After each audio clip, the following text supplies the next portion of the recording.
කඩල එකත් තොට් හරියට ඔයා වගේ. ඔයා එයාටත් මෙහෙම අරන් දීලා තියෙනවද? කාටද? වාගේ එක්ස්ට පිස්සු දනේ. එයාට ඇට ජාති ඇලර්ජික්. කඩල කවුපි මුංගට පඹුල් කිරියට ඇතුළු සියලුම ඇට ජාති ඇලර්ජික්. මේ ස්පෙෂල් ට්‍රීට්මන්ට් ඉතින් ඔයාට විතරනේ. only for you. එහෙනම් කමක් නෑ ඉතින්.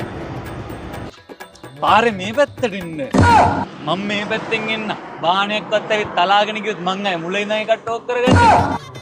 ඒවත් හිතනවනේ. එතකොට ආවත් පාරේ මෙහෙම දැක්කන් ගියේ. කාවද? වාගේ එක්ස්. එයා එක්ක මෙහෙම පාරේ විතර නෑ. ඔයාවත් මේ කාර් එක ළඟට එනකම් පොඩි දුරක් එක්ක යන්න. එක්ස් කවුදනේ මේ පාරවලට රෝල් වල මිනිස්සුන්ට පෙන්න එක්ක යන්න. ඔයා ඕනෙම විතරේ වගේ රැකගෙන මේ පාර එක්ක යන්නේ. only for you. එහෙනම් කමක් නෑ ඉතින්. එහෙනම් යමු. හැබැයි යන්න කලින් ඔයත් හොඳට මේ වගේ සීට් බෙල්ට් එක දාගන්න. මම වේගයෙන් රිය පදවන්නේ. එයාවත් මෙහෙම ෂීට් බෙල්ට් එක දාගෙන කෑ කරගෙන දැක්කන් ගියේ. එක්ස් නේද? පිස්සු දානේ ඒකට සීට් බෙල්ට් දාන්න මං. අනික මට ඒ කාලේ තිබ්බ බයික් එක. ඇයි? කාර් එකක් තිබ්බනම් සීට් බෙල්ට් එක දාගෙන එකයි යනවද?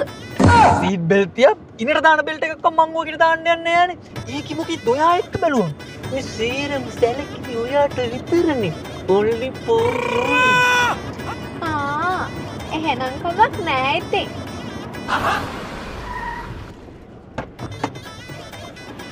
බයි පැටියෝ. එන්නකො හග් එකක් දෙන්න. ඕම් පොඩ්ඩක්කින්. ඔයා එයාවත් හම්බෙලද්දි මේ බදා ගන්නවද? කාවද? ඔයාගේ එක්ස්?